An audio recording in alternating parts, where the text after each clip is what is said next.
Welcome sa inyong lahat dito sa aming channel. Huwag kalimutang mag-subscribe para lagi kang notified. Kami si Justin and si Chris at ito ang aming Simple Life. Nood, comment down below. Please share and like this video. Good morning, guys! Welcome back to another episode of the JK Vlog. So, today is a brand new day. It's the weekend. May sakit pa rin si Daddy. 6 days na yung pigsa niya. Ewan ko ba kung anong klaseng pigsa yan. Ba't ganun katagal? Pero, ayun, let's hope and pray na he'll get better really, really soon. Sana makapasok na siya kasi 1 week na siyang absent. At pagkatapos, I'm gonna be spending the rest of the day with my mom. We're gonna go to pupunta kami sa isang lugar where we can worship. And then, probably later, we're going to have lunch or whatnot. So, eto, magkasama kami ng aking nanay. Simple-simple yan lang ating makeup. Mag-date kami ni Mama today. Napaka-nostalgic naman ang kanta mo. Ano naman ang mensahe mo sa mga tagapanood, Mama?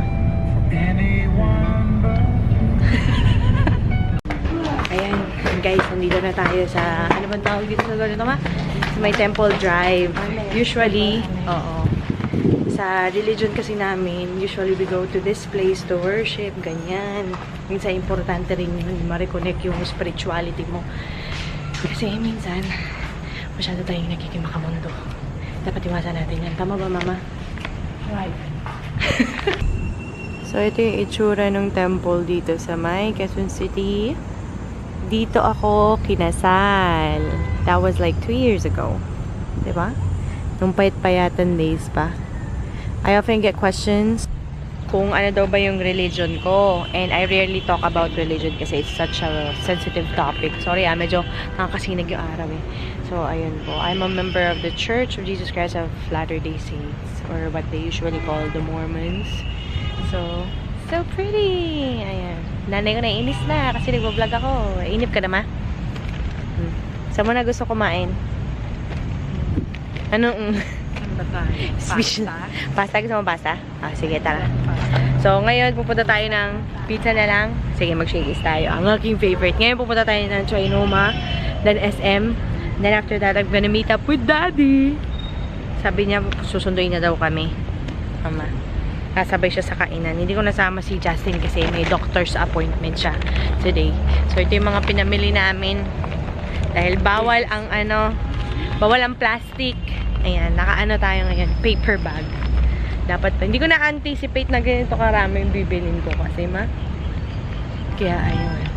Tchanan! So pretty! So, nandito na tayo sa Starbucks, guys. Quick snack lang kasi it's almost 3 in the afternoon. Di pa ako kumakain. I was thinking of ordering a slice of that lime cake at saka isang sausage roll. Yun kasi yung gusto ni Mama. Una gusto niya yun, pero nagbago isip niya. And let's see, ano bang bagong drink ng Starbucks today?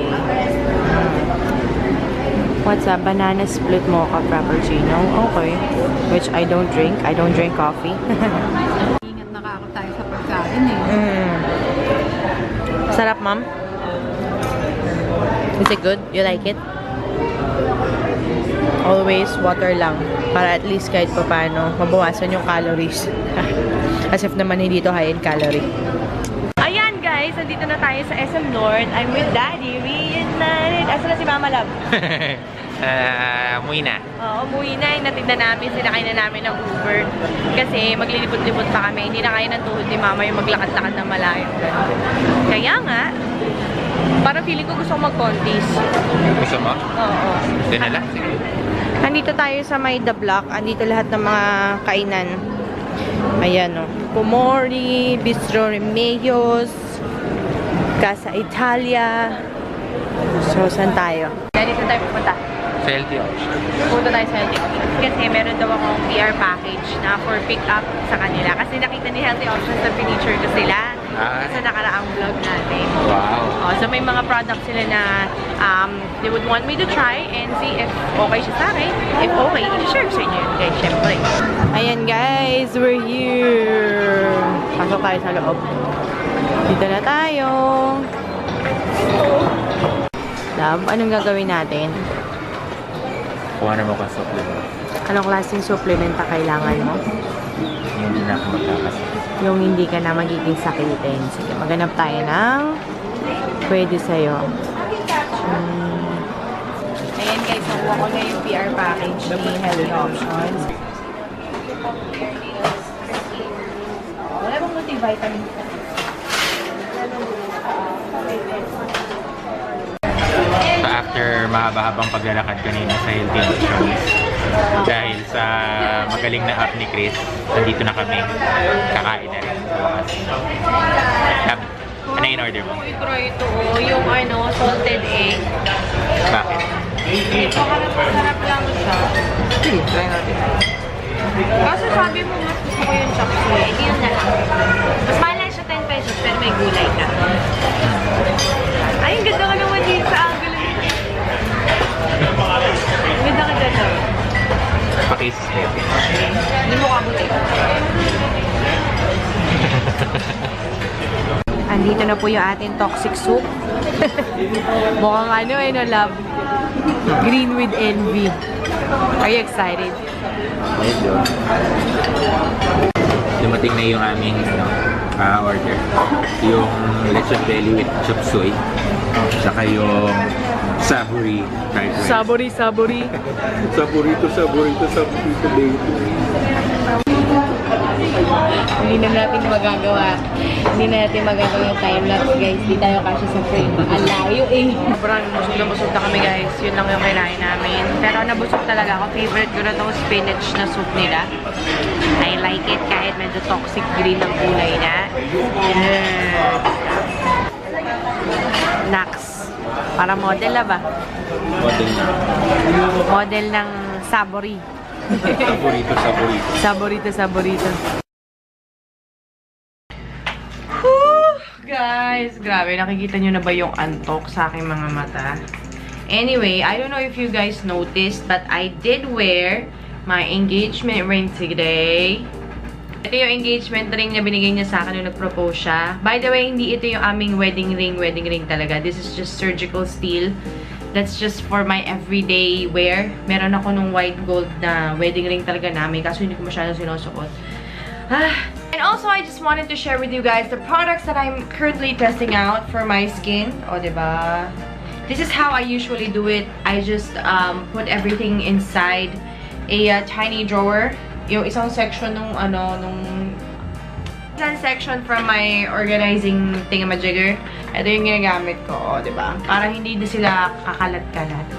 For my toner, ito yung aking product na ginagamit. This is by CDL, I believe, or from Lohasel. It's called the Derma Soothing Clear Toner. And recently, I stopped using cotton pads. Kasi syempre, ang ginagamit ko naman na toner is Korean brand. Kaya ang ginagawa ko, parang kung paano maglagay ng essence, ganun lang. Ay, grabe. O, diba? Chachan! That's whatever is left. I just use that sa aking mga kamay. And then right after that, I go ahead and use a, what is this? A vitamin C serum. This is by the brand Pericone. This is ridiculously expensive. I don't even know why Miss Pam bought me this. Pero ang mahal-mahal niya. So Miss Pam, if you're watching, thank you so much sa pagre-regalo niyo po nito. So ilalagay ko lang siya sa aking mukha. Vitamin C ang kailangan ko para matanggal ang mga luchondos na mga acne mark sa aking face. And this smells really, really nice. Feels so good. It feels so light on the skin. Noong una medyo scared akong gumamit ng American brand sa aking skincare. Because I'm not sure if American brands will work best on my skin type. Pero pangatlong gabi ko na itong ginagamit. And so far, okay naman. Ah, that feels really nice. Oh, yun. Sarap-sarap niya sa mukha. Pagkatapos, ang ginagawa ko, meron ako nitong Sunday Riley na Luna Oil. But this smells like, ano bang amoy nito? Amoy bagong bukas na sapatos. Alam mo yung swelas na sapatos, ganun yung amoy niya. Pero hindi yung swelas na gamit na ha. Yung as in bagong biling sapatos, ganun yung amoy niya. I'm not a big fan of the smell, but sobrang ganda kasi ng reviews nun online. Kaya, I'm still testing it out. But, I'm not gonna recommend it to you guys just yet. Nakita nyo, ang bilis niya na-absorb sa balat ko nung Pericone na Ester Vitamin C Serum. Sobrang, I love it. Next, I'm going to be... nalaglag! So, the next thing is this Jean Blanc eye cream. Naalala nyo ba na I used to rave about this all the time. So, I went back and I'm using it again. And recently, I find out na dapat talaga naglalagay ako sa buong mata, hindi lang sa under eye. Para at least mabawasan ang pagkakaroon ng wrinkles. Wala naman ako masyadong nakikitang difference, but it feels really nice dito sa aking under eyes. Pagkatapos niyan, ang gagawin ko, I'm going to apply, aloe vera gel na. So, ito na yung aloe vera gel na ilalagay ko sa aking mukha. A lot of you guys are asking me to try other brands. I'm sorry, but I'm happy with Nature Republic. I'm not interested to try other brands unless meron akong makitang mas maganda sa Nature Republic. Kasi ito talaga yung nag-work sa balat ko. The reason why I am going back sa paglalagay ng sleeping mask na aloe vera gel is because sobrang ang dami kong butlig dito lately. Congested na congested yung balat ko. Alam mo yung tipong, alam mong may dead skin pero hindi siya matanggal ng scrub. Kaya nga nakita nyo dun sa nakaraang mga vlogs ko, di ba, nagma-microdermabrasion ako dito sa bahay para matanggal yung sobrang mga pinang dead skin cells sa aking mukha. Because a lot of you are asking me, malagkit ba talaga yung Nature Republic pag nilagay mo sa mukha? Siyempre, gel siya. So, medyo may kalakitan siya. Don't expect na pagkatas mo ilagay tuyong-tuyo yung mukha mo. Not really. Parang may tiny, parang may natuyong film sa mukha mo. Pero hindi, pero nakakahinga pa rin yung balat. Hindi siya sobrang as in malagkit na malagkit. So, whatever's left, ayan, lagay lang natin dito. Nakita niya, I went over my eyes kasi masarap kasi siya sa mata. Anyway, so that's just my simple, updated night routine. Anyway, so now that I have the aloe vera gel on my face, I'm just gonna quickly do a haul! Chin! Okay, start muna tayo dun sa mga nabili ko sa H&M. Okay, I just got 2 items from H&M. They are having a sale. As in, sobrang bongga ng sale ng H&M. Pag nag-sale sila, sale talaga. So, kagaya na lang nito. Ewan ko ba ba't ako bumili nito? This is a choker. This is 600 pesos. But, it's on sale for 200. And then, I got another accessory. Ito. This sells for 400, but now it's only 100 pesos. I love them. The only reason why I got them is para pang project ko lang sa mga makeup tutorials ko sa mga susunod na panahon. And now, let's move on to what I got sa Watsons. I just got ano ba to? May isang bagay lang ako na binili doon. Chijen! Bagong packaging ba to ni Dove? Ito yung kanilang hair mousse. The reason why I got it is because I'm so obsessed with Kim Kardashian lately. And sobrang peg na peg ko talaga everything that she does with her hair, her makeup, her fashion. So, I want to sport the super duper wet look na hair. And it works best for me kasi sobrang tamad ako magsuklay, tamad ako mag-style ng buhok. Ayun. Tapos, ano ba? What else? I have another bag. Hold on. I have 3 bags ng healthy option. Where's the other one? Okay, so tatlong bag yan. Ito. Okay. Start muna tayo dun sa... Okay, ito. Ito yung PR stuff nila sa akin. They wanted me to come over and check out yung mga products na gusto nila ipatry sa akin. Number 1, they know that I am obsessed sa aloe vera, anything aloe vera. So, they sent me this liquid soap na aloe vera. And this one is their body wash. Chin-charan! Ang brand niya is Nature's Gate. Nature's Gate po. Ayan. And I think from the same brand, hindi pa na to. Okay. So, here's another shower gel. super duper excited ako gamitin ito kasi nakita ko Mandarin Vanilla. And I'm so curious kung anong amoy nun. This is from the brand Andalou Naturals. Tama ba yung binabasa ko? Andalou. Tapos, okay, what else? Ayan! Ito talaga matagal ko na itong ginagamit. Yung Bentonite Clay nila. Yung Himalayan Clay Mask na Indian Aztec Secret Himalayan something. Sobra. Kung kayo ay sobrang oily skin, if you're suffering from acne, I recommend that you use this together with, of course, apple cider vinegar. This is a new brand that I'm going to try. Ano siya? Nakita ko agad, organic. Tapos meron siya nung seal, USDA, organic siya. Last but not least is, ang medyo natapon sa ating paper bag, si Rose Hip Oil. From the brand Aura Kasha, organic din siya. And I believe everything that they got me is organic. So, thank you so much, Healthy Options, for letting me try all of these products.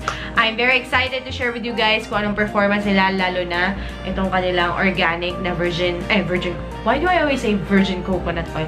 Ang kanilang organic na apple cider vinegar. Now, let's talk about the last few items that I got.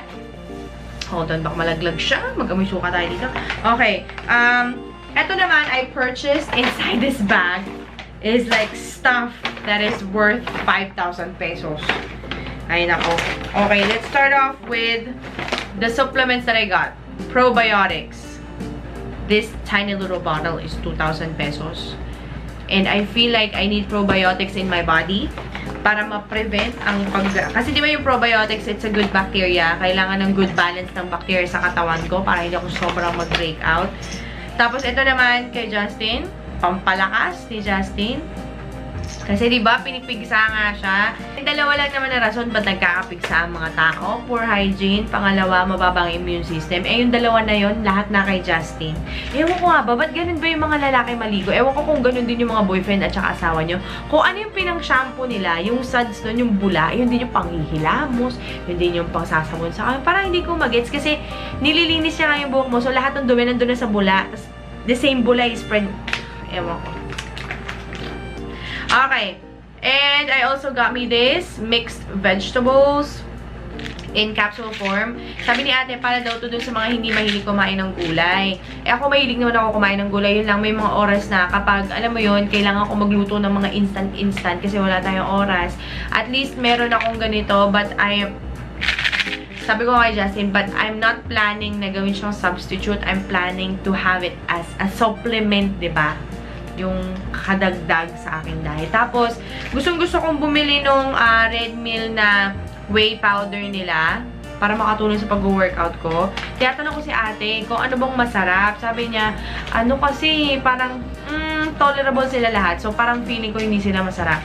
But, definitely, sabi niya, why don't I give you a free sample? So, sobrang generous ng sample nito, ha? So, Healthy Options. I like that about you. So, ayan. Maybe you should proactively ask yung mga sales associates nila doon na, do you have samples of this? Kasi they would give you if you're very interested. At saka pag nakikita naman nila na talagang bibili ka. So, those are the products that I just got for today. Sobrang, ang dami ko na naman mga pinamili. Pero sobrang excited ako gamitin yung mga supplements. Let me know down in the comment section. Do you want me to do like a separate vlog or a separate video talking about all the supplements that I am taking? Okay? At saka, meron ba mga alternatives sa mga supplements na to? Let me know down in the description box. And before I let you go, guys, let me just tell you, this is not sponsored by Healthy Options, by the way. Talagang nakita lang nila na ginagamit ko yung products nila. That's why they wanted me to try all of these things. But let me tell you, etong brand ng mga supplements na Healthy Options, yung kanilang vegan tablets or any supplements na vegan nila, is like, oh my gosh, I cannot reiterate, guys. I am very acne prone, sensitive ang aking balat. Alam mo yun na kapag ako nagdagdag lang ng supplement na hindi vegan coming from Healthy Options, nagbe-breakout ako ng bongga. Why was the supplements that I was taking? So, yun. Anyway, so yun lang for today's vlog. I hope nag-enjoy kayo, guys. As in, sobra kong Ayan na, lusaw na yung utak ko. Pasensya na kayo ha, kung hindi na ako nakakapag-isip ng diretso kasi pagod na ang inyong, lingkod. Kaya ayun, pagod na si madam. Kaya see you next time. Bye!